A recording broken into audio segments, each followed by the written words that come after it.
Monsieur le Président de la République, j'ai eu le privilège d'accueillir vos distingués invités qui brûlent d'ailleurs d'envie de vous écouter. Et c'est sans protocole aucun que je voudrais très respectueusement vous inviter à présent à prendre la parole pour votre adresse à leur endroit.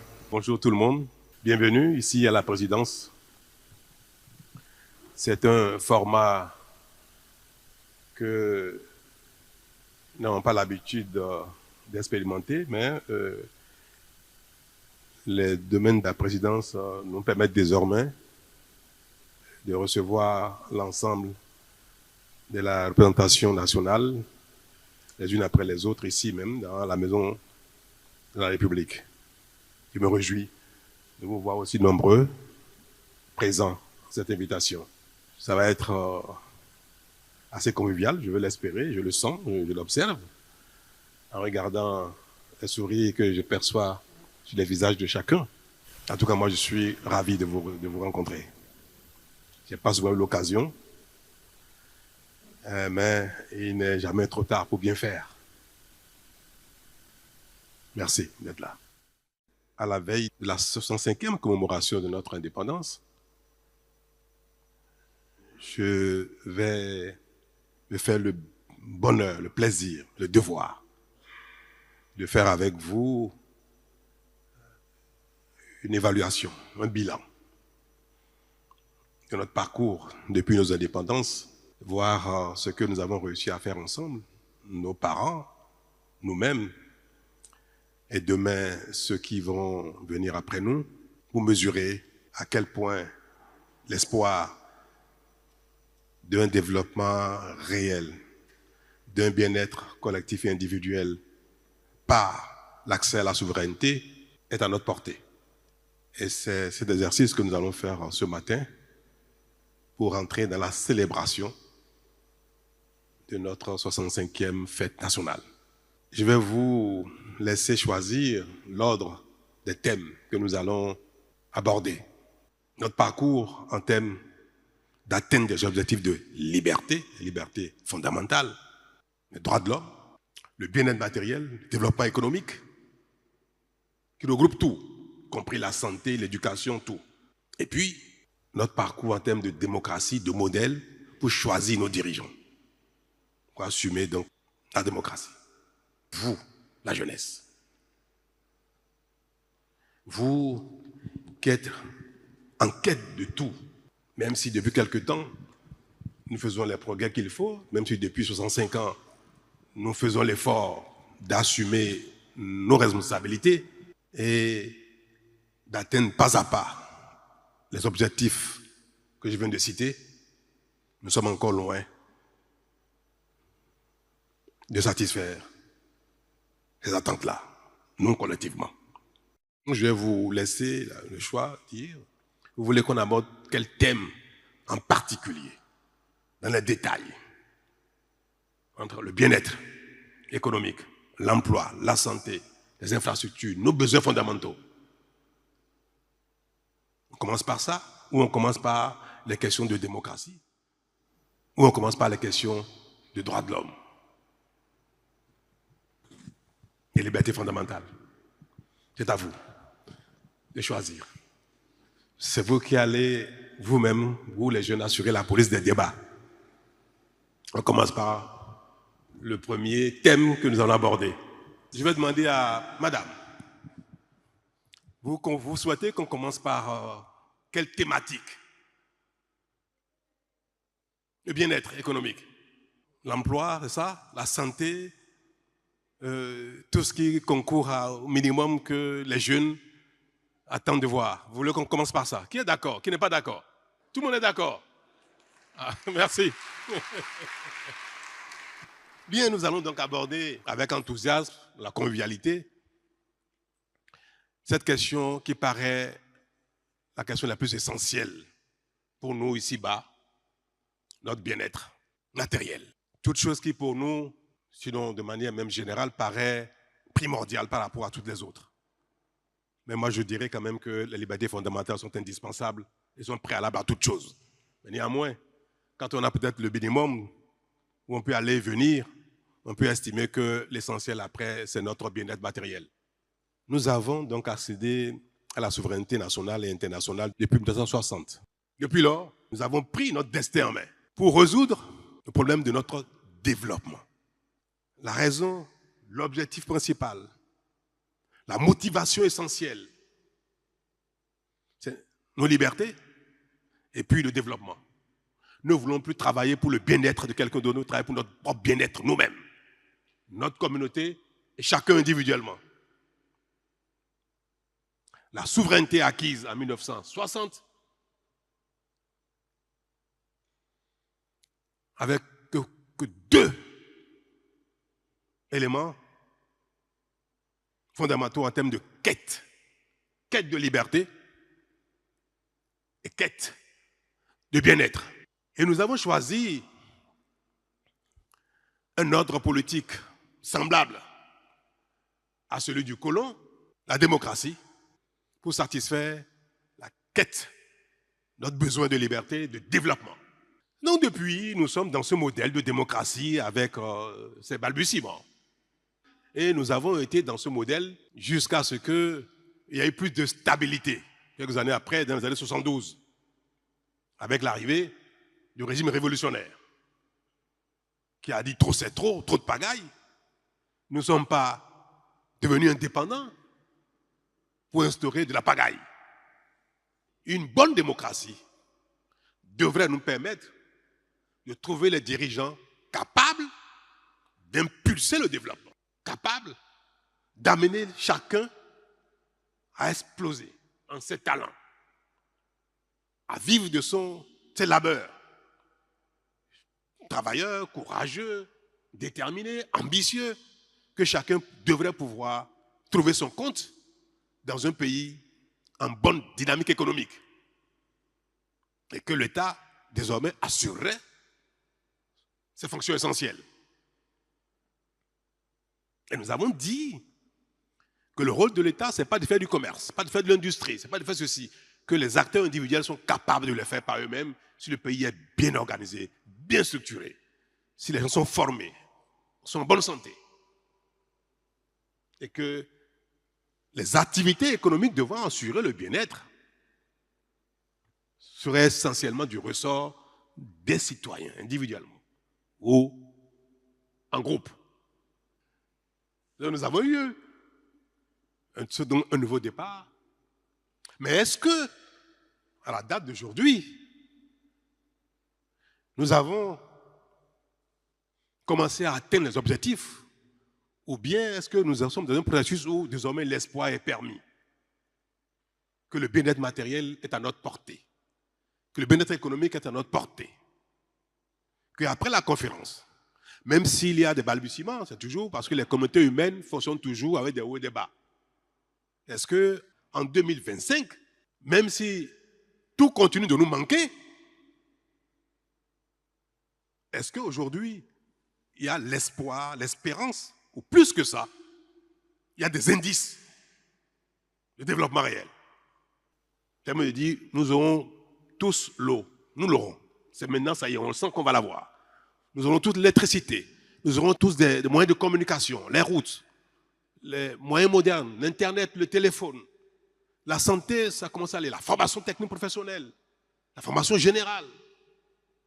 Un environnement économique qui permet à chacun de se développer. Un système bancaire qui fonctionne.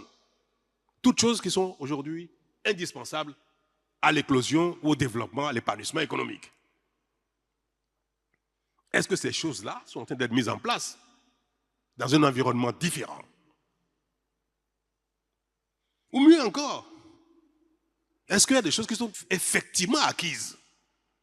C'est important pour la communauté de faire ce genre de bilan pour mieux orienter notre état d'esprit. Parce que notre raison, notre expérience forge notre état d'esprit et forge nos stratégies, forge nos choix. Donc il est important de faire ces bilans de parcours depuis le début, depuis la société traditionnelle, l'ère coloniale, nos indépendances, l'ère révolutionnaire, l'ère de la conférence nationale, Puis l'ère qui date depuis environ une dizaine d'années où nous avons fait des réformes, nous avons essayé d'améliorer ce que nous avons convenu ensemble de faire au poste conférence nationale. Est-ce que faisant le bilan de tout ce parcours, nous pouvons dire aujourd'hui que non, le Bénin peut se développer. Le Bénin est en train de se développer, ou bien c'est vraiment pire qu'avant. C'est le débat que je souhaite qu'on fasse.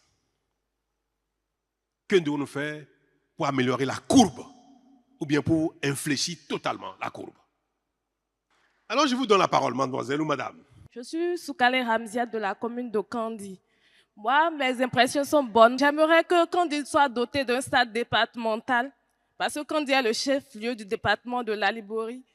Également, j'aimerais que le secteur du numérique soit plus élargi à Kandi. Parce que nous, jeunes de Kandi, on entend qu'il y a des panels du numérique, des concertations dans le cadre du numérique, mais ça ne vient pas à Kandi. Certes, on voit les informations sur les réseaux, mais on n'a pas l'opportunité d'y accéder et tout. Aussi, Kandi a besoin d'un marché moderne. Nos femmes, notre marché est très restreint et nos femmes souffrent. Merci à vous. Excellence, Monsieur le Président de la République. Avant tout propos, je voudrais vous remercier pour cette initiative, cette occasion, cette opportunité que vous donnez aux jeunes de notre pays de non seulement vous rencontrer, mais de vous parler. Monsieur le Président de la République, je vous ai suivi religieusement et une fois de plus, vous venez de nous montrer que vous connaissez le pays. Et à ce titre, je voudrais me rappeler d'un certain nombre de choses. La jeune sœur, lorsqu'elle a pris la parole, disait tout à l'heure qu'elle souhaiterait qu'on parle de l'aspect économique ou matériel des choses. Et je trouve que fondamentalement, c'est ce qui préoccupe nos jeunes. Mais est-ce que nous pouvons valablement parler de l'aspect économique et matériel, prioritairement en ce qui concerne les jeunes, sans évoquer la loi sur l'embauche? La loi sur l'embauche qui aujourd'hui, d'une manière ou d'une autre, je vais dire, canalise la question de l'emploi dans notre pays. J'ai lu, j'ai travaillé, je dirais, je ne sais pas si c'est un avantage, mais j'étais encore au Parlement lorsque cette loi a été votée. Et je me souviens, comme si c'était ce matin encore, je disais à ceux de votre majorité que c'est une loi qui va véritablement précariser l'emploi dans notre pays. Et je disais que les initiateurs de cette loi, lorsqu'ils ont travaillé autour de cette loi, ne se sont pas mis dans la position du plus faible. Ils s'étaient mis surtout dans la position de l'employeur. Cette loi ne favorise pas, ma foi, sans parti pris, l'éclosion de l'emploi dans notre pays et la pérennisation de l'emploi dans notre pays. Cette loi, d'une manière ou d'une autre, fragilise les chercheurs d'emploi. Cette loi ne donne pas de garantie fondamentale à celui qui cherche de l'emploi. Cette loi, en un seul mot, conforte la position de l'employeur. Je dis ça, je finis de dire ça, Monsieur le Président de la République, lorsque j'insisterai aussi sur le fait que, suivant votre développement, vous avez insisté sur le fait que, au lendemain de la conférence des forces vives de la nation, notre pays a fait l'option d'aller vers le libéralisme économique. Le Bénin évolue dans une sous-région, dans un Conseil des Nations. Et lorsqu'on prend certains paramètres au niveau de la sous-région ouest-africaine, je pense que ces paramètres ne peuvent pas faciliter le fait que les jeunes aillent créer l'emploi et que l'emploi soit pérenne. Je prends un exemple, l'exemple du coût de l'électricité. Le coût de l'électricité pour un jeune qui veut se mettre à son propre compte, le coût de l'électricité ne peut pas permettre qu'il puisse avoir un emploi qui va durer dans le temps et un emploi d'une manière ou d'une autre qui sera rentable. Je prends le coût de l'Internet dans notre pays. Lorsque vous prenez un pays comme la Côte d'Ivoire, le coût de l'Internet en Côte d'Ivoire est bien plus abordable que le coût de l'Internet dans notre pays. J'ai pris l'électricité, j'ai pris le coût de l'électricité, j'ai pris le coût de l'Internet. Il y a encore d'autres paramètres qui, d'une manière ou d'une autre, pour un jeune qui vient de finir l'université, sans parler de l'adéquation entre la formation et l'emploi, et bien d'autres paramètres qui ne d'une manière ou d'une autre, ne facilite pas le fait que les jeunes puissent fondamentalement avoir de l'emploi. Le registre que vous avez choisi en prenant la parole, sans trop monopoliser la parole, c'était un registre de franchise. Et donc, j'ai bien voulu être franc sans forcément politiser la question. Parce que je crois que, à quelques mois de la fin de votre mandat constitutionnel, la meilleure chose que vous puissiez laisser à ce pays, c'est un pays dans lequel on puisse se parler. Un pays dans lequel on puisse se parler en s'ouvrant, un pays dans lequel on puisse se parler sans avoir peur. Et donc, sur la question de l'emploi, voici les quelques éléments que j'ai bien voulu mettre en exergue, c'est-à-dire le coût de l'électricité qui est très cher, le coût de l'Internet qui n'est pas du tout abordable, et puis la question de la loi sur l'embauche qui, ma foi, ne garantit pas et ne sécurise pas l'emploi pour les chercheurs d'emploi. Je vous remercie. Vous avez abordé tous les deux un aspect très important de notre bilan de trajectoire. Et ça, j'ai bien appris, vous avez bien compris la manière dont je voudrais que le débat se fasse pour apprécier la trajectoire. Une loi fixe un cadre. Est-ce qu'une loi est bonne en matière d'emploi? Là, ça donne une idée de la trajectoire que nous visons et son analyse permet de savoir si en termes d'emploi, nous sommes sur le bon chemin ou non, tout au moins en ce qui concerne le cadrage. J'ai beaucoup apprécié cela. Maintenant, vous avez parlé des infrastructures qui sont nécessaires pour l'épanouissement et qui donnent également une appréciation des éléments structurels permettant que le commerce se développe, permettant que les jeunes s'épanouissent en matière de stade. Donc, ce sont des éléments effectivement structurels de notre trajectoire. Je vais commencer par la question d'emploi, la loi qui a été votée, puis je vais venir sur les détails. C'est vrai, nous avons au Bénin depuis toujours un déficit grave en termes d'offres d'emploi, que ce soit par le secteur public, que ce soit par le secteur privé. Qu'est-ce qu'il faut faire pour impulser la création d'emplois? Public, privé. Notamment privé, puisque nous avons choisi et n'avons pas remis en cause notre modèle de développement économique qui est le libéralisme économique. C'est le secteur privé qui, durablement, va créer le plus d'emplois possible dans la communauté béninoise. Que ce soit les emplois agricoles, travailler dans l'agriculture, l'élevage, la production végétale. Ce n'est pas l'État qui est le plus indiqué pour avoir une ferme, pour avoir un élevage, pour avoir une industrie agricole ou bien une agroéconomie. Ce n'est pas du tout l'État. Nous savons, ici, personne ne dira le contraire, que l'État est mieux indiqué pour avoir une ferme, que l'État est mieux indiqué pour avoir un élevage, que l'État est bien indiqué pour avoir une industrie de transformation, une dynamique agro-industrielle, même si depuis l'État impulse un peu directement ce secteur-là.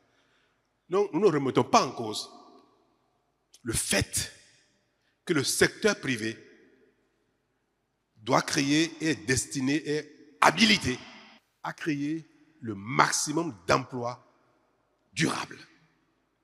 Durable, ça veut dire quoi? Et ça veut dire durable pour l'employé qui est employé dans l'économie ou durable pour le secteur. Une industrie que vous allez venir installer demain, vous, si vous avez les moyens. Vous êtes financé, vous avez le besoin, vous avez des partenaires, vous créez une industrie. Qu'est-ce qui est plus important pour vous? Et qu'est-ce qui fera que cette industrie va traverser le temps? 5 ans, 10 ans, 20, 99 ans, et vous allez passer la main à vos héritiers. Est-ce que ça va être le fait que celui qui y travaille est rassuré d'avoir son emploi jusqu'à sa retraite? Ou bien c'est le fait que l'unité de production va produire et traverser le temps? Qu'est-ce qui est plus important que les deux? Pour le Bénin et pour vous-même, industriels, vous-même, investisseurs. On va parler franc. On va se parler, moi je n'ai pas l'habitude des langages politiques. Est-ce que c'est la stabilité pour Pierre, Kodjo, Bio et consorts? Il a un emploi, il a été embauché, il est sûr de finir sa carrière, d'aller à la retraite, d'avoir un salaire convenable tout le temps. Est-ce que pour vous, C'est ça qui prime par rapport à la durabilité de l'entreprise elle-même. Sur les principes. Répondez-moi. Monsieur le Président, si je dois répondre, je dirais que je vais vous retourner la parole parce que je n'ai jamais été employeur. Mais vous avez sûrement envie de devenir un jour quelqu'un d'important, de riche et de créer des emplois. Probablement. Mais vous avez sûrement à la maison un gardien, une nounou, non? Bon, vous avez une nounou? Oui, j'ai une nounou. Est-ce que vous avez une nounou pour vos enfants? Vous avez une femme de ménage pour vos enfants? J'ai une nounou pour les enfants. Vous avez une nounou pour vos enfants? D'accord. Oui. Pour vous, qui payez la nounou, qu'est-ce qui est plus important pour vous? Est-ce que c'est le fait que la nounou soit là pour 20 ans, 50 ans, par son salaire?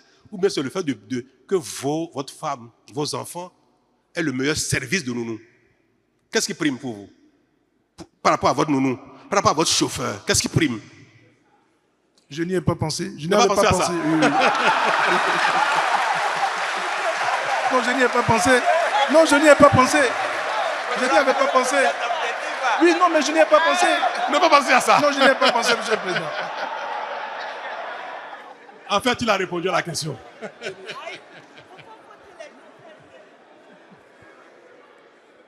En fait, la réponse est gênante. C'est vrai. Pour un politique, la réponse est gênante. Et je vous concède ça. Ne répondez pas. Parce que si vous répondez, vous allez perdre des partisans. Vous allez perdre... Mais c'est vrai. C'est vrai. Et c'est la différence entre Patrice Talon et un acteur politique ordinaire normal. C'est la différence. Parce que le principe de fonctionnement des communautés, de fonctionnement de l'activité économique commerciale, si vous prenez des lois pour privilégier, là on parle cash, hein? On se parle cash. Si vous prenez des lois qui manifestement sont destinées essentiellement à protéger l'employé, personne ne viendra investir chez vous.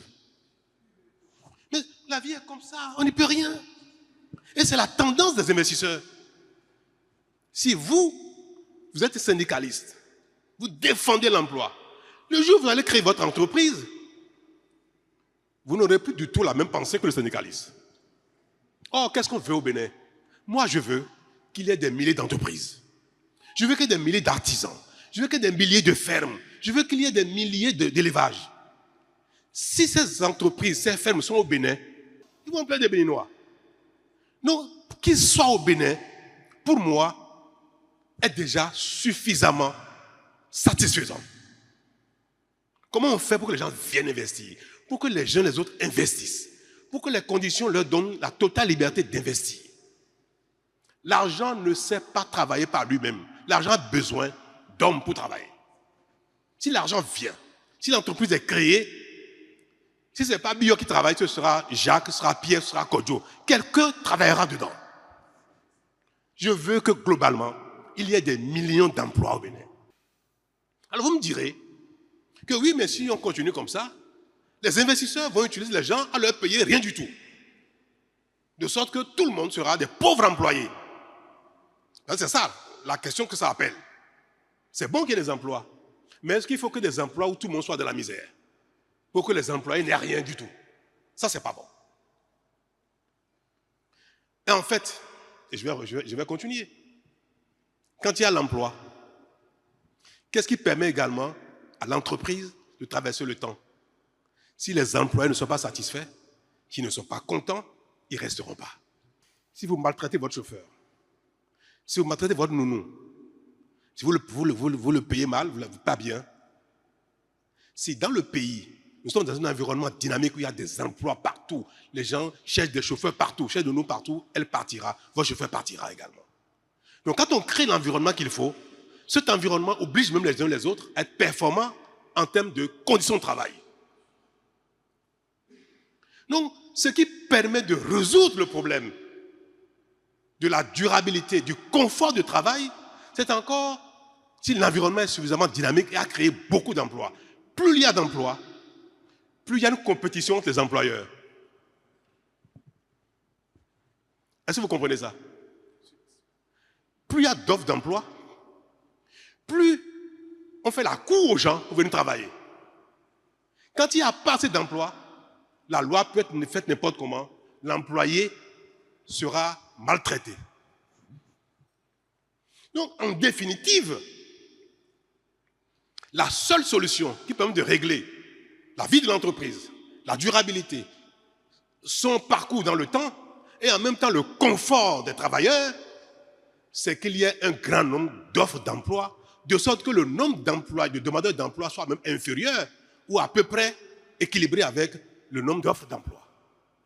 Toutes les lois, toute notre stratégie doit être dans ce sens-là. Faire tout ce qu'il faut pour qu'il y ait des milliers d'offres d'emploi, d'entreprises sur le territoire. Ça suffit. Le reste là, on n'a même plus besoin de légiférer. Pourquoi la plupart des pays socialistes communistes sont tombés? Pourquoi? Pourquoi les pays communistes ne sont pas devenus les puissances du monde? Ils sont tombés les uns après les autres. Parce que le modèle est trop social. Regardez aux États-Unis. Ils sont dans le plein emploi. Les États-Unis, c'est le pays où il y a le moins de lois qui protègent l'emploi.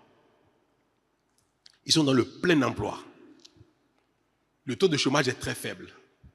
Tout le monde part de partout pour aller travailler là-bas.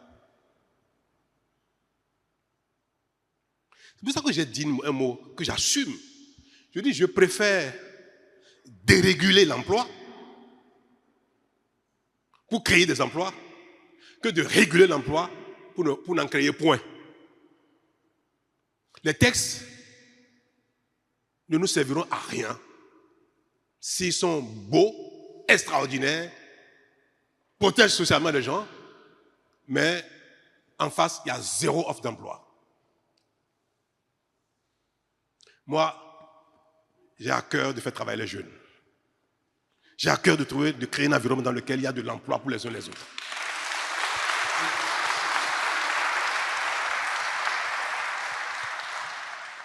Et j'essaie de mettre mon expérience, un peu mes connaissances, au service de mon action dans la charge. Est-ce que j'ai de plus que vous? Et vous l'avez confessé tout à l'heure. Vous voulez accéder au pouvoir politique. Vous voulez créer des emplois. Vous voulez administrer le pays, vous voulez administrer les entreprises, et vous dites, je n'en sais rien de tout ça, je ne vais pas réfléchir à ça. C'est grave. C'est grave pour un homme qui a une vocation politique. C'est grave. C'est grave. Vous voulez gouverner le Bénin, des entreprises, des banques et tout ça là, et vous refusez même de réfléchir. Vous dites, je ne veux même pas réfléchir à comment faire pour que ce soit bien. C'est grave. Pas dit ce soir, vous allez venir chez moi tous les soirs. Je vous offre 1 heure. Oui. Ah oui, je suis sérieux, hein. Guy Mitokpe, je vous prends en témoin tous les soirs. Je vais consacrer 20 à 21 heures à Guy Mitokpe selon sa disponibilité pour venir échanger avec moi. On va travailler comme ça. Tous les jours.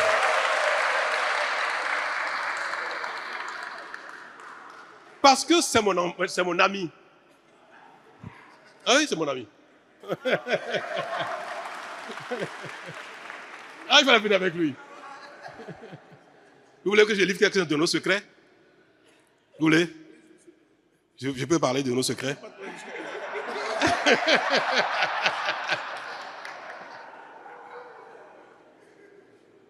Est-ce que vous savez pourquoi M. Azanaï et moi on s'est fâchés? Le président Azanaï. Vous savez pourquoi on s'est fâchés?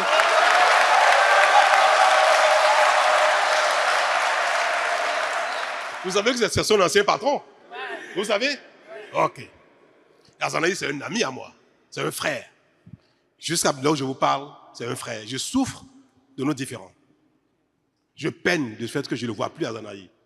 Et j'espère même quand je vais quitter la charge, dès le lendemain, on se verra lui et moi, on va s'embrasser à nouveau.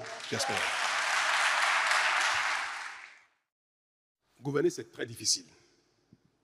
Diriger, c'est très difficile. Et comme les jeunes, vous êtes acteurs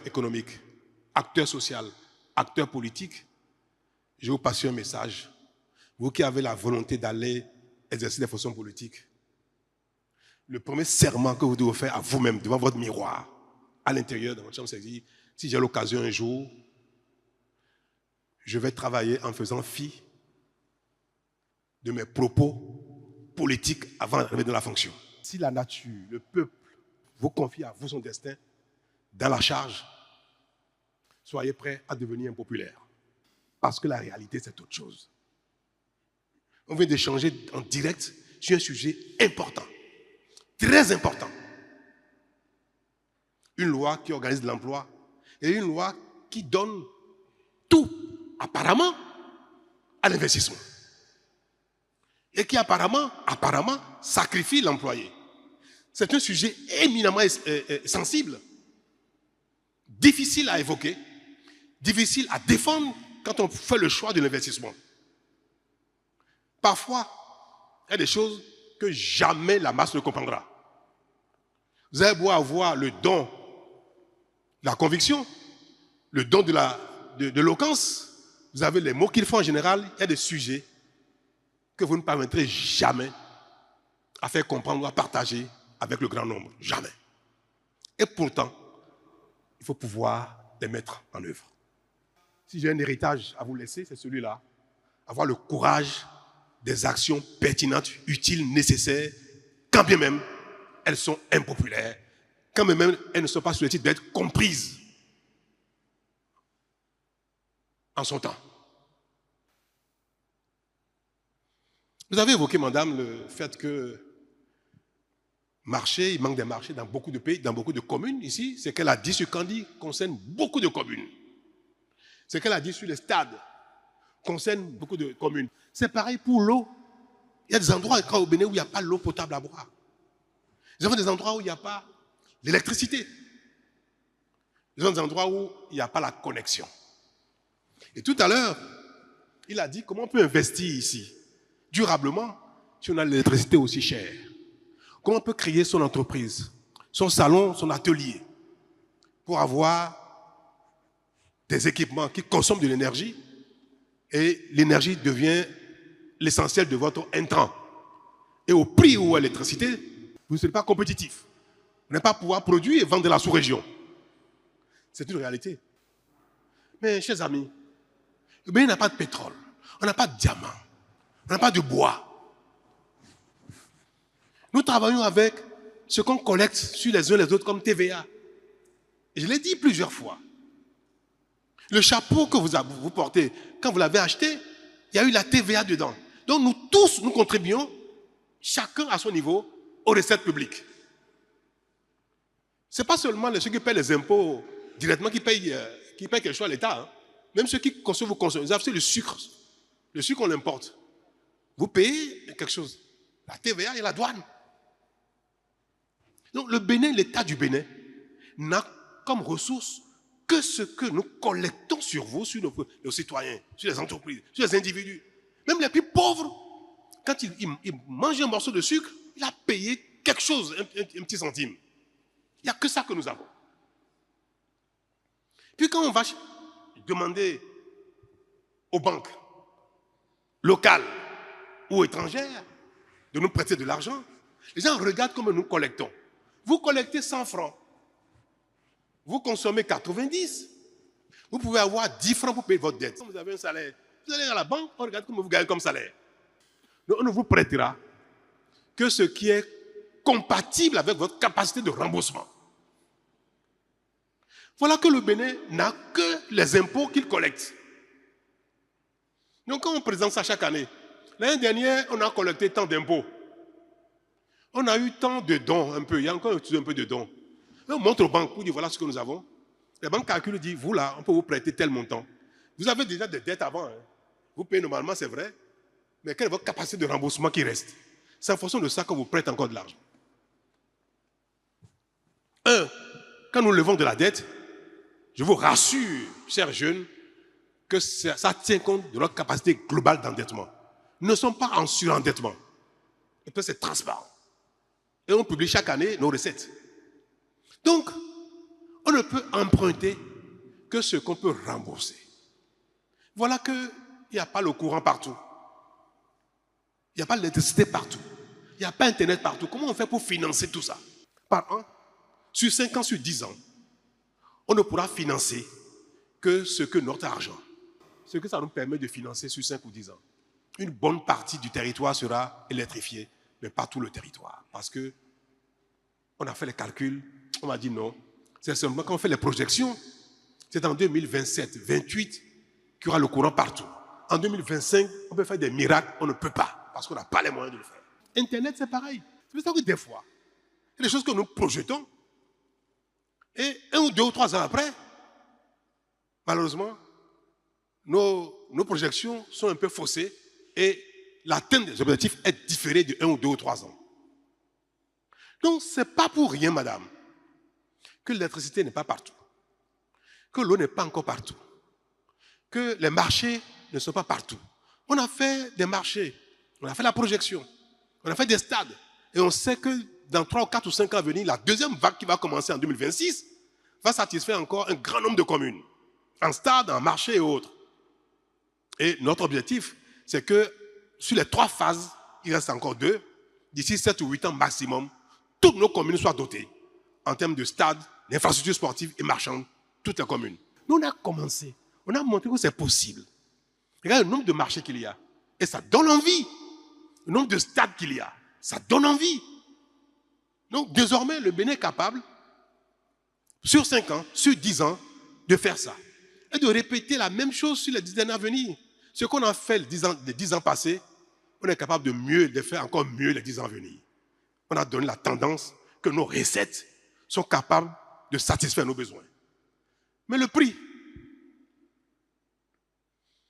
quand vous allez emprunter pour construire une centrale électrique, pour faire des lignes, mais il faut rembourser avec quoi? Une partie des impôts, si on veut subventionner, et une partie avec le prix que payent les consommateurs. Donc l'électricité, le prix de l'électricité, c'est exclusivement lié aux besoins d'investissement financier que nous faisons, à l'entretien des équipements et au coût d'exploitation, au salaire, des temps et consorts. Donc quand on fait les calculs, on divise par le nombre de kilowattheures qu'on produit, le nombre d'abonnés qu'il y a, on regarde combien chaque kilowattheure doit être vendu. Sinon, vous allez investir partiellement, vous n'avez pas payé votre dette et vous ne pouvez plus investir pour la suite. Si vous ne payez pas la dette, vous n'aurez pas de financement pour faire le reste. Donc pendant qu'on fait une partie, on doit montrer qu'on paye les dettes. La phase 2, vous nous prêtez pour faire le reste. Donc, nous avons eu tort d'avoir été en retard. Nous avons eu tort d'avoir fait un Maria Gleta à 40 milliards qui n'a pas allumé une ampoule. Aujourd'hui, pour faire la même chose, il nous faut 2 fois plus d'argent. C'est ça la réalité du monde dans lequel nous sommes et notre réalité à nous. L'électricité est chère, Internet est cher, c'est vrai, mais il vaut mieux avoir Internet un peu cher que 0 Internet. Il vaut mieux avoir le courant un peu cher que 0 courant. Il vaut mieux avoir l'eau un peu cher que pas d'eau du tout. Regardez tout ce qu'on investit pour le secteur de l'eau. Regardez partout. Nous n'avons rien fait presque dans le passé. On a fait des choses qu'on n'a pas entretenues. Tout est en train de tomber en panne au fur et à mesure que la population consomme de plus en plus. On déploie des centaines de milliards qui n'étaient même pas prévus. Mais je dis, je préfère amener l'eau potable à mon concitoyen, où qu'il soit, qu'il paye le prix, même si c'est cher, au moins il sait que s'il a l'argent, il peut avoir l'eau potable. Les gens qui ont l'argent, ils n'ont pas l'eau. La notion de prix, cher pour l'eau, pour les péages, pour les routes, pour l'électricité, pour Internet, nous devons savoir que c'est ce que j'appelle serrer la ceinture. Serrer la ceinture, ce n'est pas le fait que quelqu'un ne soit pas payé de son argent, de ce qu'on lui doit, de son salaire, qu'on en prenne à quelqu'un plus qu'il n'en faut. C'est aussi capable de payer le péage, parce qu'en payant le péage, on peut entretenir les routes. On peut construire d'autres routes avec ça. En payant l'électricité, même si c'est un peu cher, ça nous permet d'avoir le courant, de l'amener plus loin pour les autres qui n'ont pas encore de courant et d'améliorer la qualité du courant. Payer l'Internet un peu plus cher, ça nous permet d'avoir la qualité qu'il faut et aussi d'envoyer l'Internet partout dans le pays. Parce qu'il faut de l'argent pour le faire. Et qui va payer? Ce n'est pas nous. Donc le prix que nous payons, même cher, est destiné à satisfaire les besoins que nous avons. C'est notre moyen de financer l'investissement et de financer l'exploitation, de financer l'entretien. Moi, ce que j'aimerais, on va dire, faisons tout pour améliorer la qualité de l'Internet. Faisons tout pour qu'il y ait de l'Internet partout. Faisons tout pour qu'il y ait du courant partout, qu'il y ait de l'eau partout. C'est un nouveau deal que je veux, avec vous aujourd'hui, convenir et signer. Un deal nouveau, qui est que, même si c'est cher, on veut le faire. Même si c'est cher, le Bénin veut avoir l'Internet partout. Même s'il est cher, le Bénin veut avoir le courant partout. Mais c'est ça l'indépendance. C'est ça la souveraineté. C'est ça. Nous ne pouvons pas dire, on est content d'être indépendant. 65 ans d'indépendance et continuer de tendre la main à ceux qu'on a chassés. L'indépendance, c'est payer de sa poche. La souveraineté, c'est payer de sa poche ce qui nous manque. Oui. 65 ans après, nous devons être capables, même si c'est cher, d'avoir l'eau, l'électricité, Internet, les routes, la santé, l'école, la formation technique professionnelle. Même si c'est cher n'importe comment, on va vendre tout ce qu'on a pour avoir ça s'il faut. Parce que c'est important pour nous. C'est nous-mêmes qui devons financer ça. Et si on ne le fait pas, on n'aura jamais. Ce qui nous a manqué aujourd'hui manquera à nos enfants. Ce qui nous manquera aujourd'hui manquera à nos petits-enfants. Si nous refusons de faire les efforts qu'il faut. Ça va limiter notre développement de notre entreprise, de notre PME, de notre atelier, ça va limiter le développement. Mais si on réussit à le faire en qualité, et que aussi le courant va partout dans les plus petits villages, les gens ne seront plus tenus de venir à Cotonou travailler parce qu'eux aussi ils ont le courant là-bas. Et je vais me développer moins parce que je peux être le courant. Et mon enfant, mon frère qui est au village, il va lui aussi se développer. Parce que j'ai payé cher le courant, mais ça a permis de lui amener le courant à lui aussi. Il va se développer. C'est ça, la dynamique communautaire. C'est ça la souveraineté. C'est ça l'indépendance. C'est ça la souveraineté.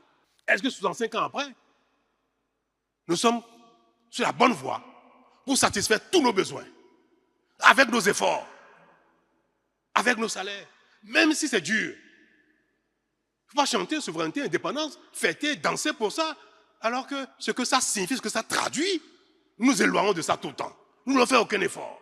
Mais ce qui est important aussi de faire, c'est de veiller à ce qu'il n'y ait pas de corruption. Si on prend vos impôts, on prend les dettes, et qu'on les détourne, on les bouffe, on en fait n'importe quoi, ça c'est grave.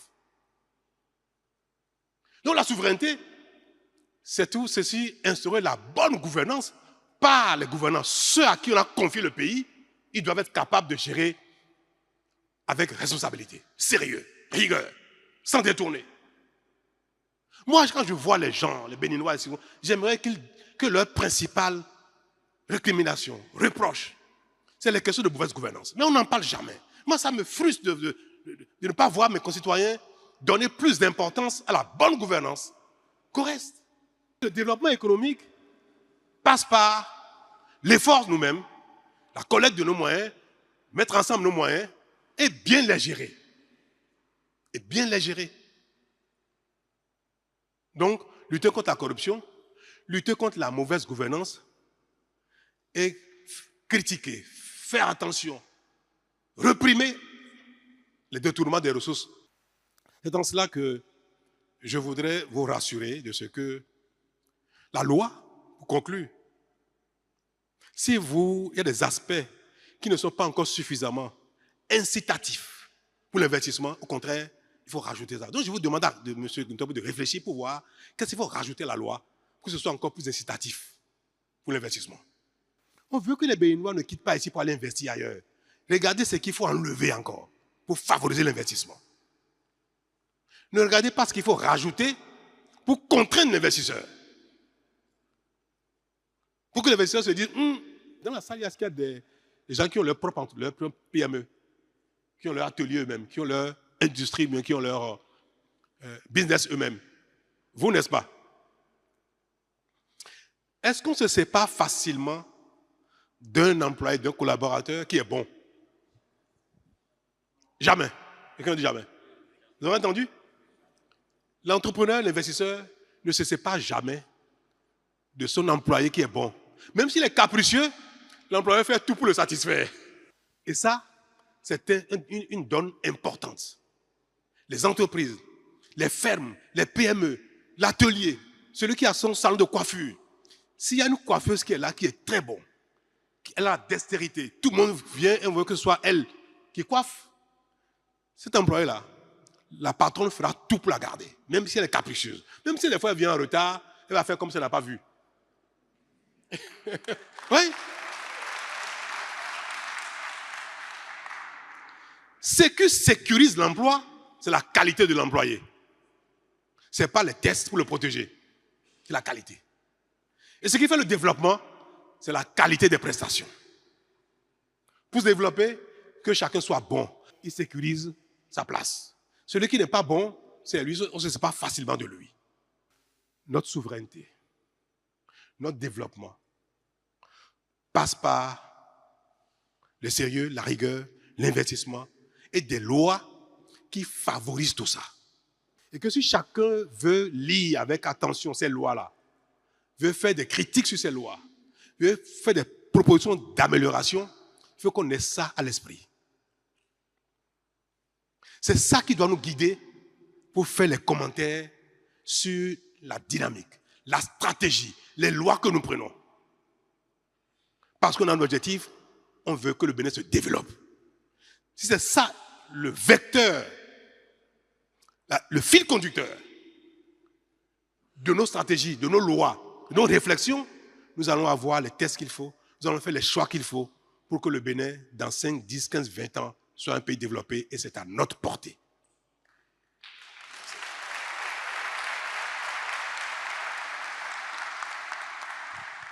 Je m'appelle Ghislain Assogba. Je suis activiste politique de la commune de Glazoué. Monsieur le Président, si l'histoire honore les grands bâtisseurs comme vous, elle glorifie davantage les gouvernants qui écoutent. Les jeunes aujourd'hui ne voudraient plus simplement qu'on parle d'eux. Ils souhaiteraient qu'on parle avec eux. C'est pourquoi, Monsieur le Président, je voudrais, ou je dirais, nous vous sollicitons pour la mise en place d'un cadre formel et permanent de dialogue entre les jeunes et les gouvernants, en remplacement de l'organe consultatif de la jeunesse qui a été supprimé depuis quelques années, je pense. Parce que vous l'avez reconnu tout à l'heure, la jeunesse est une catégorie de personnes qui manquent presque de tout. Il faudrait donc un cadre formel avec la jeunesse pour vous faire parvenir de temps en temps et vous aussi nous éclairer sur ce que vous faites. Aujourd'hui, la loi permet d'avoir plusieurs emplois que quelques opportunités figées. On est tous d'accord sur cette tendance. Ce que les jeunes soulignent, c'est la nécessité, c'est le besoin de stabilité et de sécurité professionnelle. Et c'est ça que vous avez développé tout à l'heure. Bonjour à tous. Je suis Nathanaël Mitokwe. Et c'est avec une fierté immense que je suis ici aujourd'hui pour prendre la parole en tant que jeune béninois de la diaspora. Je tiens dans un premier temps à saluer votre vision, votre leadership, qui aujourd'hui inspire une nouvelle génération de Béninois et qui aujourd'hui nous aide à croire à un Bénin fort, ambitieux et digital. Vive le Bénin, vive la jeunesse engagée et vive la République. Je suis Davodou Gamaï Léonce, entrepreneur de presse et journaliste, cofondateur et dirigeant du groupe de presse Banuto. Voilà. Alors j'ai deux questions, Monsieur le Président. La première, de votre projet de société au PAG 2, en passant par le PAG 1, quelles sont les promesses faites aux Béninois que vous regrettez de n'avoir pas pu réaliser, alors que nous sommes à 10 mois de la fin de votre mandat? La deuxième question, qui est sous-jacente à la première, quel est le projet qui vous tient le plus à cœur, que vous craignez ne pas pouvoir réaliser avant le dernier dimanche de mai 2026. Merci. Léa Glidja, activiste. Monsieur le Président, merci pour cette explication sur l'emploi, parce que c'est une inquiétude pour nous tous ici, de ceux qui sont de la mouvance comme des opposants. Nous vous remercions sincèrement parce qu'aujourd'hui, on a vraiment compris que ce n'était pas contre nous, mais c'était pour nous. Merci. Je voudrais vous demander, nous sommes à la porte de 2026. Faites-nous la confidence de qui va vous remplacer, qui peut oser comme vous. Je voudrais à nouveau saluer la pertinence des questions qui ont été posées. Et je vais répondre sur la question que je trouve primordiale. C'est-à-dire, quel est mon regret, qu'est-ce qui fait l'objet de mon insatisfaction aujourd'hui, que je n'ai pas réussi à faire, ou bien qu'on n'a pas réussi à faire et que, à la fin, dans quelques mois, peut-être que j'aurais souhaité que cela puisse être fait, ou bien qu'est-ce qui ne sera pas fait avant la fin du mandat. Il y a quelque chose de fondamental qui me frustre parce que nous n'avons pas réussi à mettre en œuvre comme j'aurais voulu. Et c'est pour cela que dans mes prières, je dis que Dieu me donne longue vie pour que je vois certaines choses se réaliser. C'est la formation technique professionnelle.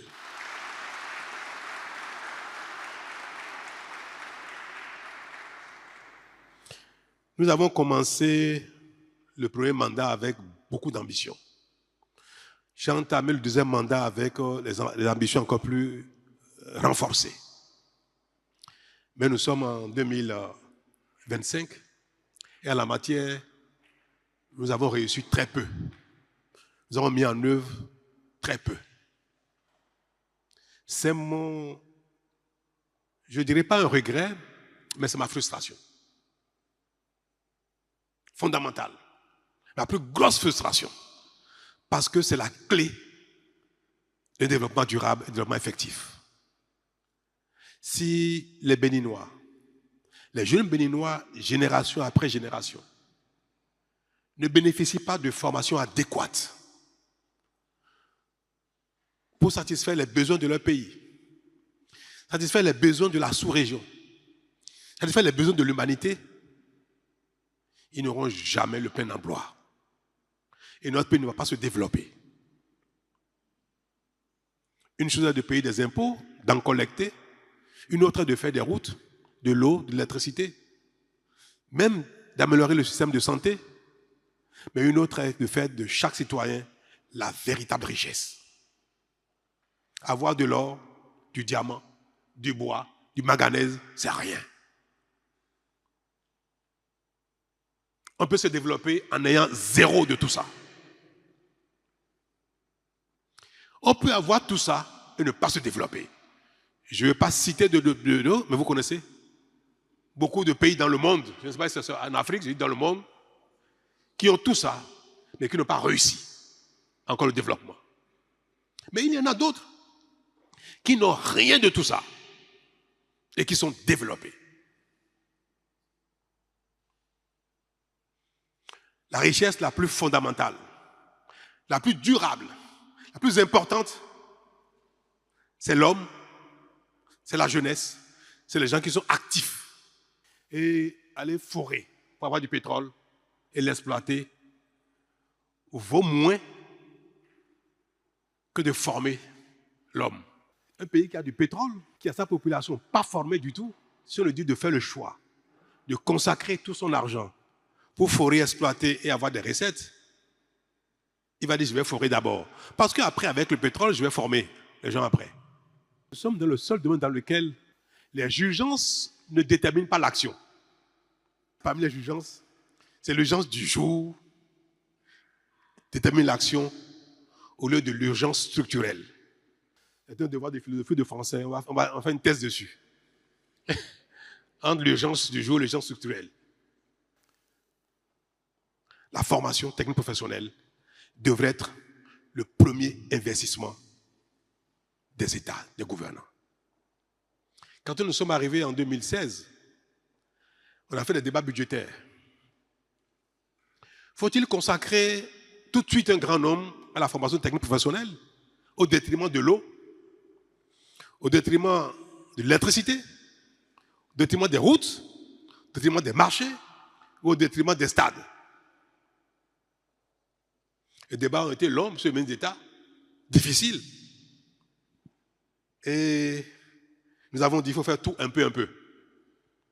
C'est notre choix, n'est-ce pas? Il faut faire tout un peu, un peu. Mais on aurait pu dire qu'on a fait fondamentalement d'abord la formation technique professionnelle et les autres très peu, très peu, très peu, très peu. Mais le pouvoir est politique. Et les électeurs, parfois, donnent le signal de l'urgence. C'est eux qui déterminent ce qui est urgent pour eux. Mais quand vous faites le tour dans le pays, vous regardez l'ensemble des requêtes. Vous voyez, donnons de l'eau en urgence. Donnons de l'électricité en urgence. Donnons des routes en urgence. Tout à l'heure, on a parlé d'emploi, de marché, de stade, d'Internet. Mais personne n'a parlé de la formation technique professionnelle. Personne n'a parlé de ça. Nous n'avons pas réussi à mettre en œuvre notre politique de formation technique professionnelle ambitieuse avant la fin du mandat. Mais la bonne nouvelle, même si je suis malheureux de ne pas voir ça pendant que je suis dans la charge, mais la bonne nouvelle, c'est que désormais, tout est prêt.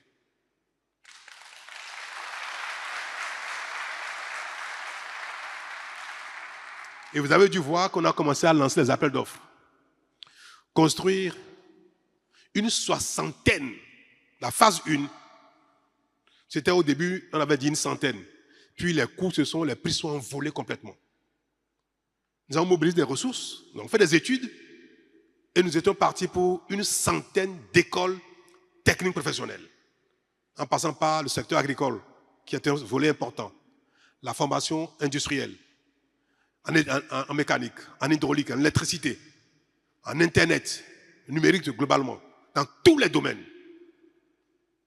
Nous avons identifié, fait des études et nous avons les financements disponibles. Mais quand on a ce que vous n'avez pas fait il y a 5 ans, vous le faites aujourd'hui, le prix est doublé déjà. Quand on a réajusté le montant que nous avons par rapport, on est revenu à une soixantaine. Donc, c'est une soixantaine d'écoles techniques professionnelles qui sera construite, équipée, mise en œuvre. Ils ont commencé la formation. Les entreprises, les appels d'offres sont en cours, d'autres vont suivre. Dans environ 3, 6 mois, 9 mois, vous verrez toutes les écoles qui sont programmées commencer à être construites. L'action est dynamique. Le temps parfois nous fait défaut, mais la volonté est là. Les ressources sont mobilisées, les études sont faites et consorts, et la formation technique professionnelle, qui est ma frustration essentielle, sera une réalité dans les 18 mois, 2 ans, de sorte que la phase 2 qui va commencer en 2028 et pour nous permettre de passer à la vitesse supérieure pour que, en 2035 environ, notre souhait, on n'avait pas le 2030, ce sera 2035, peut-être un peu plus, sur 10 Béninois qui vont sortir du système scolaire, soit un niveau moyen ou niveau supérieur. Quand on fait les statistiques de ceux qui vont sortir du système scolaire, 7 Béninois sur 10 soient formés au métier. Si nous le faisons, nous réussissons à le faire, dans 20 ans, je vous dis, dans 20-25 ans, le Bénin sera un pays développé.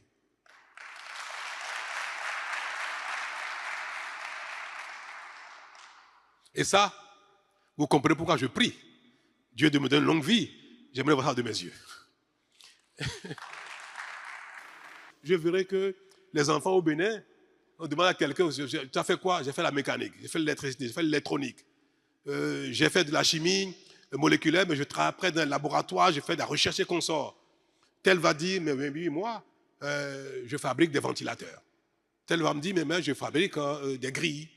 On aura besoin d'importer des chaussures au Bénin. Nous en faisons déjà. Moi, j'ai vu quelqu'un, je dirais d'abord la semaine prochaine, qui fait de belles chaussures. Mais demain, peut-être que ce sera 10 ou 20 ou 30, 40 ateliers. Et nous allons envoyer des chaussures en Chine, en Italie, en France, en Côte d'Ivoire. Les lunettes, au lieu d'importer les verres médicaux, correcteurs, peut-être qu'on va les faire ici, nous-mêmes, directement. Pourquoi pas? Ce n'est pas des choses qui sont compliquées. Une petite formation, un peu de moyens, et c'est faisable. Il y a tellement de choses à faire quand on a de la formation, de la compétence, que le développement après paraît facile. Si nous le faisons, nous allons structurellement vaincre cette fatalité qui semble caractériser l'Afrique où on n'arrive pas à se développer. Tout c'est simple. On n'a pas besoin d'être un génie pour faire ces choses-là. Le temps ne nous a pas permis, les conditions ne nous ont pas permis de mettre en œuvre, dans toute son envergure, notre ambition de déploiement d'un système permettant la formation technique professionnelle de la plupart de nos jeunes.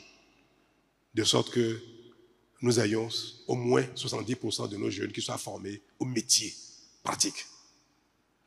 Mais j'ai aussi donc le bonheur de vous dire que ça y est, on y est arrivé enfin dans la mise en œuvre. Et je veux souhaiter que cela soit pour vous tous le symbole de ce que, si c'est vrai, si c'est réel, comme je le dis, et qu'on va commencer à le voir bientôt, parce que nous n'inaugurons pas les choses, malheureusement. Sinon, les constructions des centres techniques, des lycées, des écoles, si on voulait faire comme entre-temps, on va faire plein de lancements de travaux, pose de petites de pierres pour que vous voyez de vos yeux. Mais rassurez-vous, et vous savez que je ne dis rien juste pour faire plaisir, c'est fait. Ça y est. La formation technique professionnelle sera une réalité dans notre pays à partir des 18 mois à venir, de manière massive. Même si on a déjà fait des choses qui sont déjà en cours, mais l'envergure, elle sera atteinte dans 18 mois, dans 2 ans, pour de bon. Un cadre formel d'échange avec les jeunes. Comme tout à l'heure, j'avais dit, ce n'est jamais trop tard pour bien faire, pour instaurer ce qu'il faut faire. J'ai commencé les échanges avec les élus locaux, les élus communaux, et je le suis avec la jeunesse ici même. Ces lieux ne servent qu'à ça. Ceux qui ont construit ce palais, ces bâtiments dans les années 60, ont bien pensé. Ils ont doté la présence d'endroits de rencontre avec le peuple. La salle qui est à côté s'appelle la salle du peuple. Depuis longtemps, nous avons rompu avec ces principes-là. À nouveau, c'est instauré. Le lieu est convenable. Je fais ainsi obligation à celui qui va venir de continuer.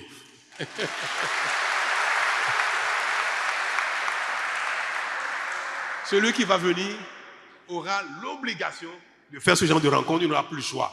Parce que ça y est, le cadre existe, la demande est faite, on a montré qu'on sait le faire, donc il le fera immanquablement. Pour répondre à votre question, merci.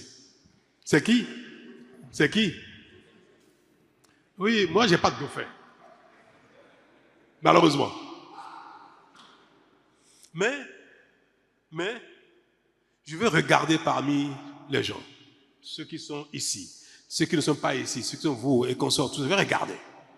Et puis je vais dire, mais comme j'ai des amis, j'ai des parents, j'ai des voisins, j'ai les Béninois, les concitoyens, et il y a moi-même aussi. Je veux que le Bénin, demain, me donne du bonheur, du plaisir, plus que j'en ai connu même dans le passé. Donc je vais être attentif à ceux ou celui qui sera capable de faire encore mieux que moi.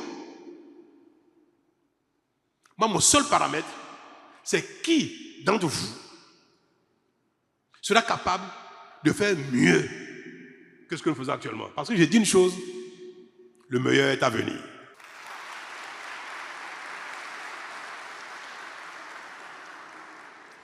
Le meilleur est à venir. Donc, je serai actif pour aller chercher. Si celui qui est le plus indiqué, le plus capable, le plus doté de la volonté, de l'engagement, capable de conduire une équipe, c'est celui-là que ma réflexion, mon imagination, mon inspiration, même si je constate qu'il ne m'aime pas, il passe son temps à m'insulter, il me déteste même à la limite. Le mot est trop fort, hein? Je caricature. En tout cas, si même il n'y a pas une acquaintance particulière, une affinité entre lui et moi je le soutiendrai. Je ferai campagne pour lui, je dirai celui-là, c'est celui qu'il faut pour nous, même si ce n'est pas un ami. Parce qu'il ne s'agit pas. Il ne s'agit pas de mes sentiments à moi, de mon affect. Il s'agit de mon bien-être de demain, le bien-être de vous, les uns des autres, de mes enfants, de mes petits-enfants, de mes voisins, de mes concitoyens, c'est de ça, il s'agit de leur bien-être. Et leur bien-être passe avant mon affection. Non, mon affection ne passe du tout un paramètre pour faire le choix du prochain président. Moi, je ne sais pas si je serai bien inspiré. En tout cas, moi, celui que je vais identifier comme indiqué, je ferai campagne pour lui.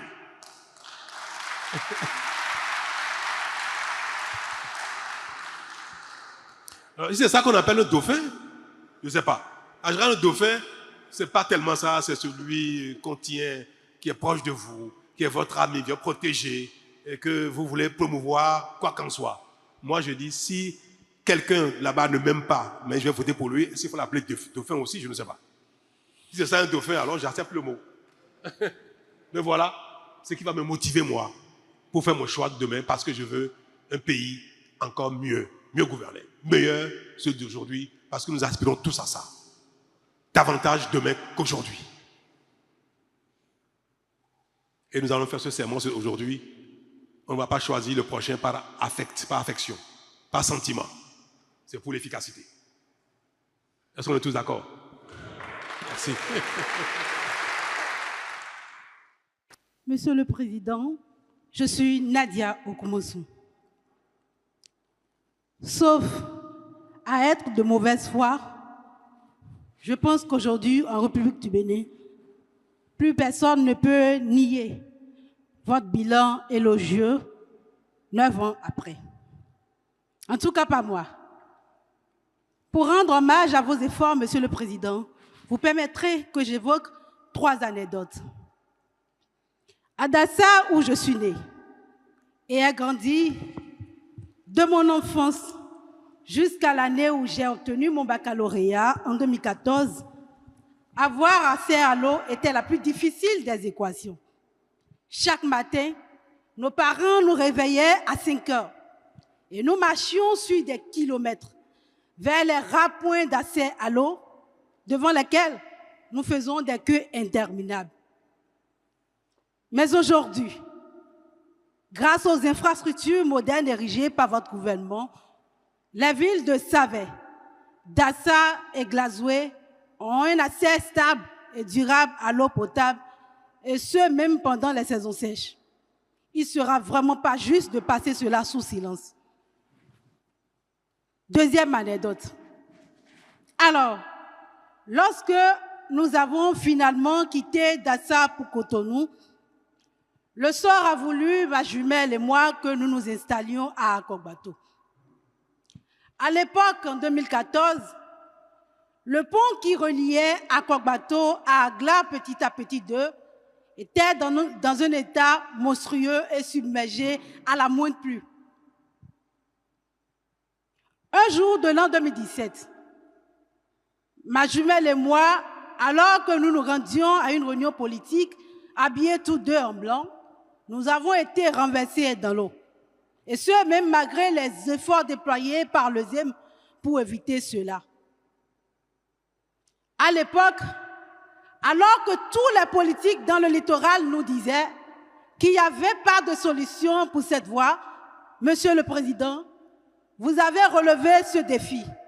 Et ces 2 quartiers aujourd'hui sont reliés par une voie bitumée et un pont qui renvoie dans un passé lointain la souffrance des populations. Troisième et dernière anecdote. Écolières et collégiennes, nos parents manquaient du minimum. Et il arrivait que nous nous rendions à l'école et que nous y revenions le ventre clos.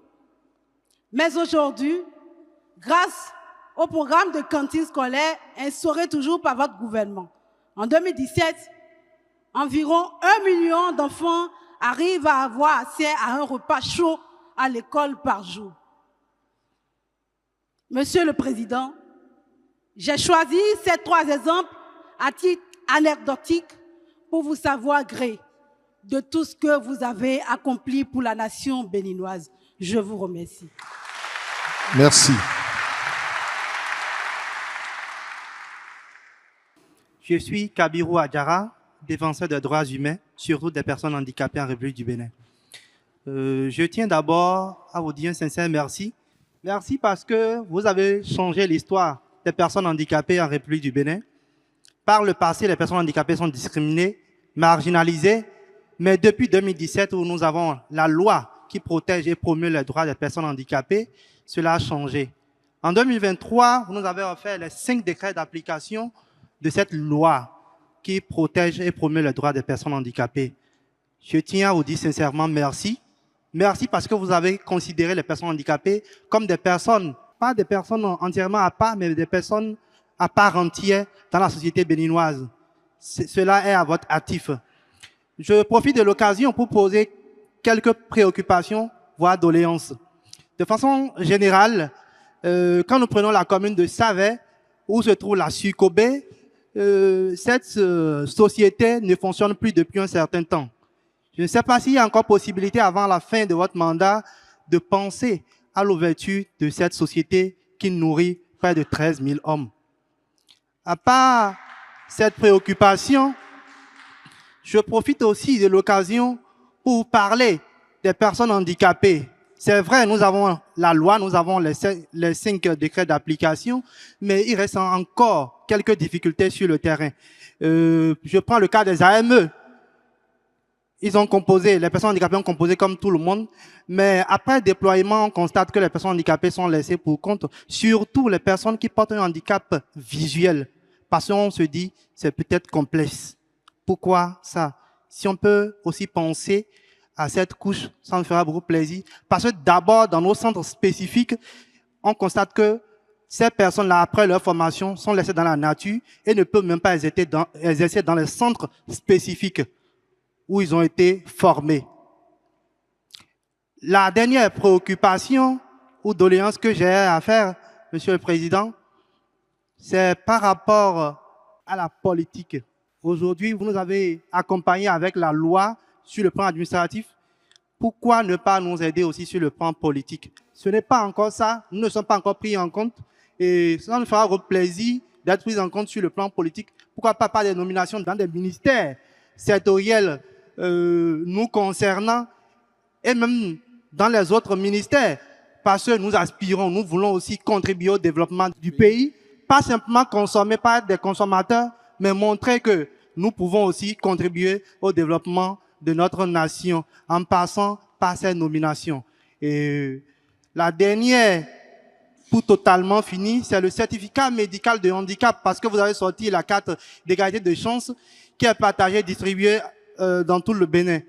Mais après la note officielle sortie par le ministre Benjamin Onkpati pour désigner les médecins en chef qui doivent établir ces certificats médicaux, figurez-vous que le montant n'est pas uniforme partout, sur toute l'étendue du territoire national, pour des certificats à délivrer pour des personnes handicapées pour l'obtention de la carte d'égalité de chance. Si possible aussi, carrément rendre ces certificats médicaux gratuits pour les personnes handicapées. Monsieur le Président de la République, je m'appelle Adair Dossou, je suis web activiste. Vous avez posé une question. Est-ce que la courbe est bonne? Est-ce qu'aujourd'hui, l'espérance subsiste au sein de la jeunesse? Je voudrais, dans un premier temps, me hasarder pour répondre à cette question en vous disant, Monsieur le Président, la courbe est bonne.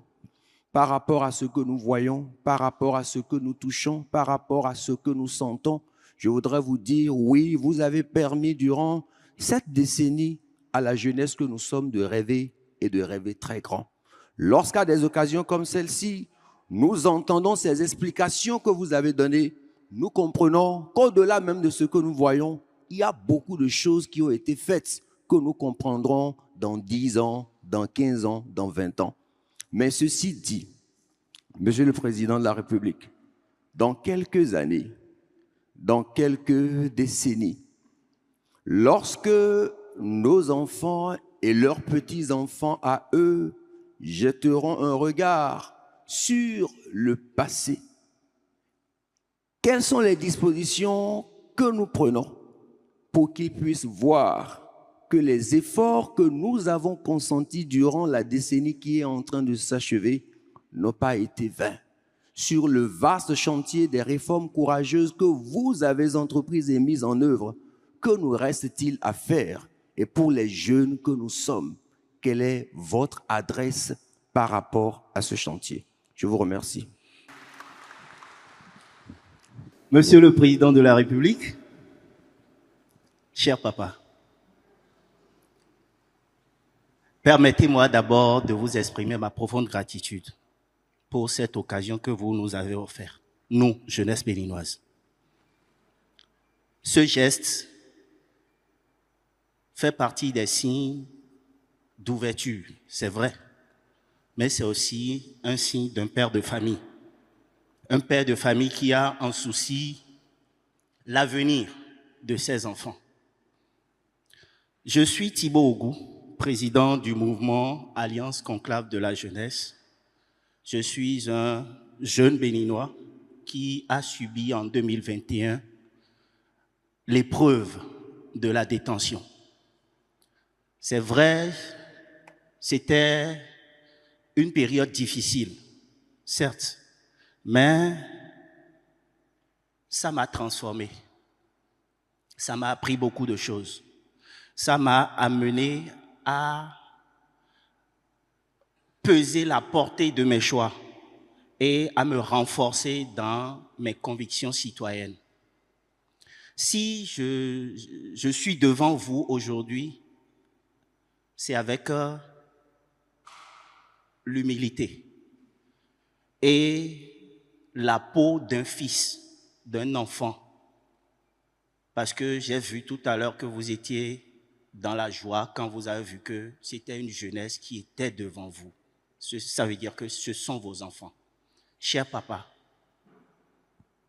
avec cette humilité, je voudrais vous demander que, en dehors de vos qualités d'homme d'État, très direct dans tout ce qu'il est en train de faire et on voit depuis, je voudrais vous demander de nourrir l'esprit du Père que nous sommes en train de réclamer aujourd'hui devant vous pour penser à nos frères qui sont encore sous le coup de la loi.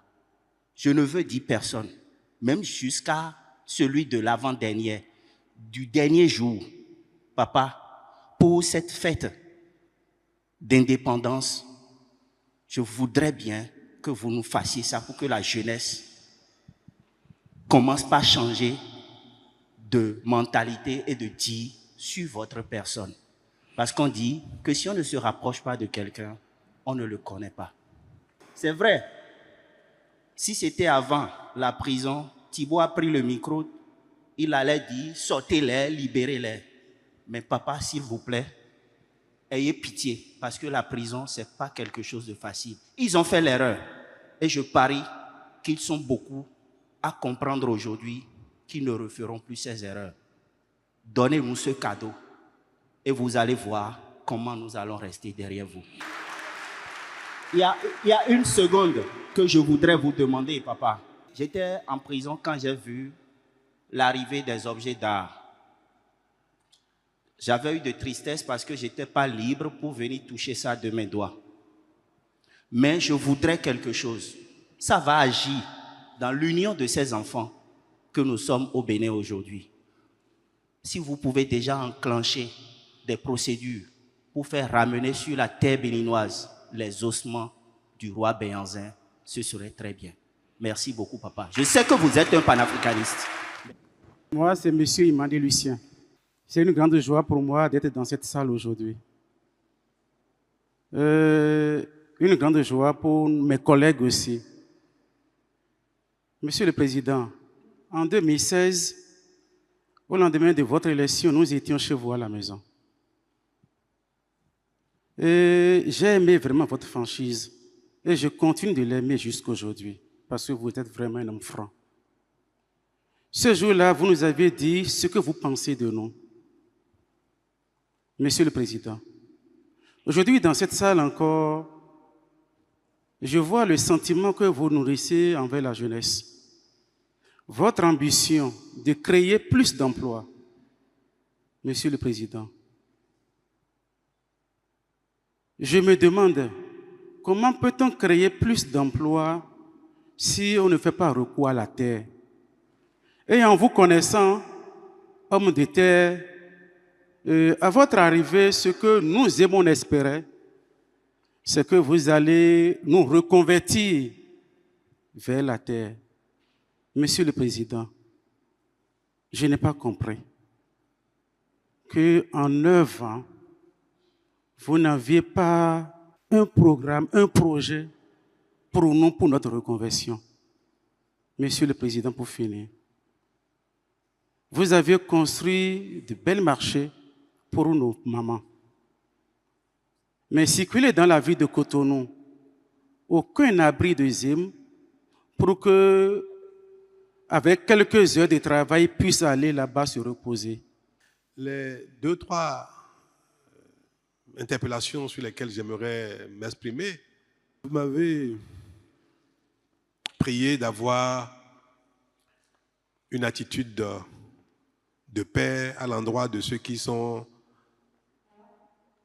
encore en détention pour telle ou telle chose et que c'est une attente. Je crois que vous parlez notamment de ceux qui sont en détention pour des faits qui sont commis, même si c'est de droit commun, qui sont commis dans le champ politique, ou des gens qui ont une casquette politique et dont la détention s'apparente à une détention politique. Vous n'avez pas tort, parce qu'il y a des détentions qui sont politiques, même si c'est les faits sont condamnables dans le droit commun.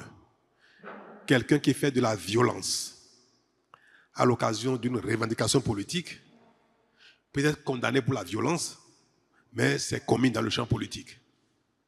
Donc, effectivement, il faut pouvoir, à un moment donné, si on est capable de faire la part des choses entre les faits de droit commun, mais qui sont commis par des acteurs politiques ou commis dans le champ politique.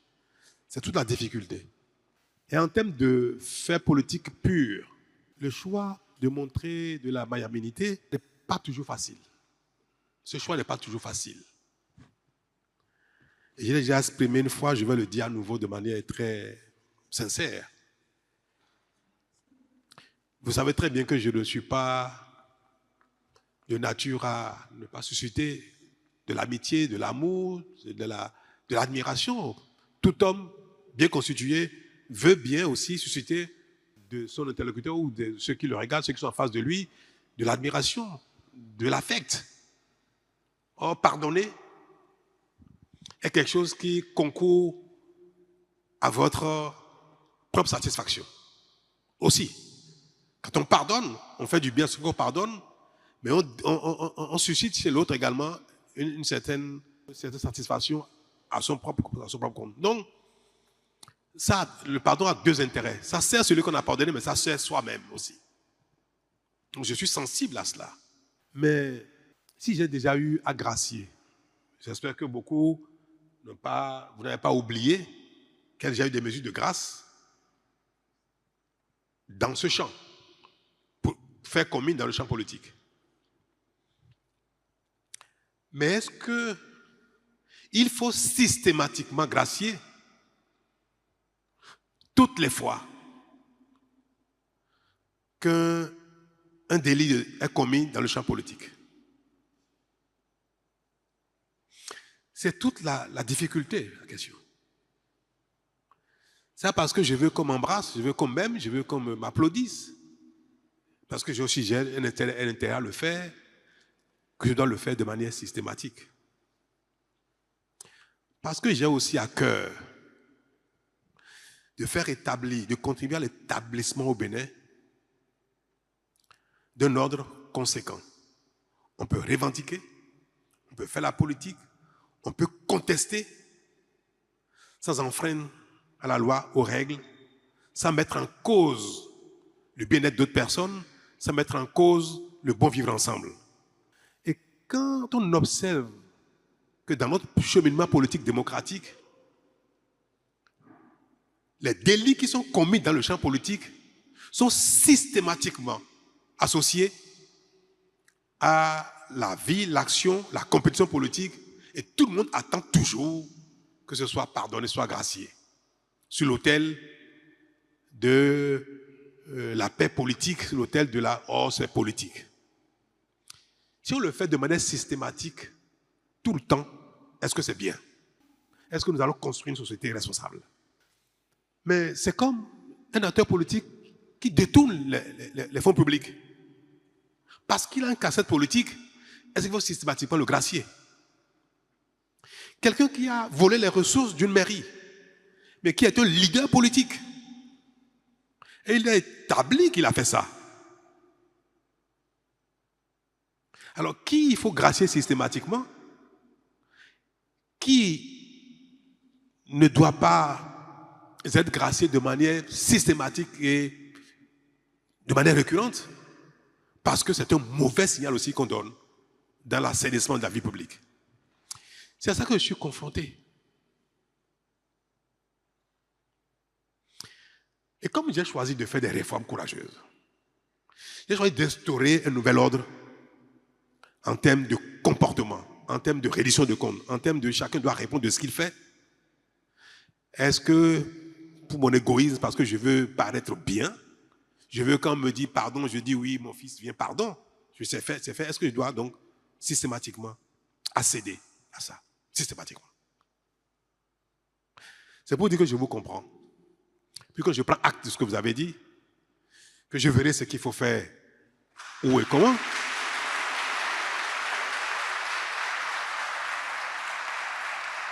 Mais c'est surtout pour dire que je n'accéderai pas à cet appel de manière automatique non plus, et qu'il faut systématiquement, parce que je veux partir. Parce que mon mandat finit, après moi le chaos. C'est aussi ça. Si je ne sais pas faire, le sens. Moi, j'ai instauré un certain ordre, une certaine responsabilité pendant mes mandats. En partant, je remets les compteurs à zéro pour dire on peut continuer comme on faisait. C'est pas bien.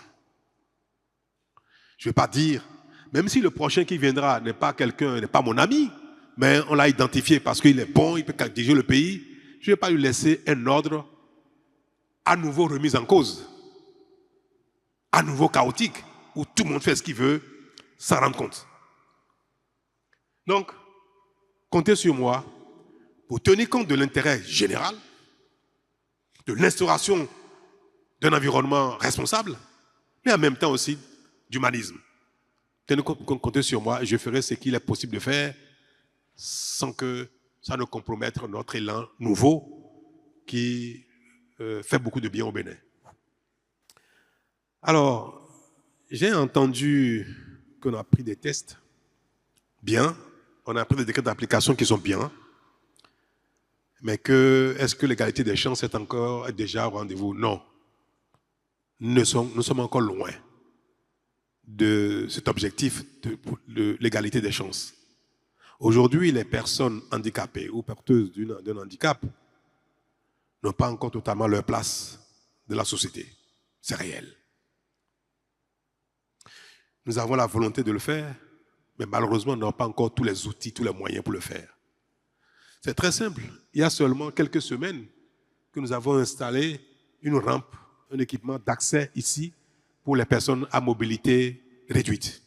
Sinon, dans cette salle, quelqu'un qui est en chaise roulante n'a pas accès jusqu'à il y a 2 semaines.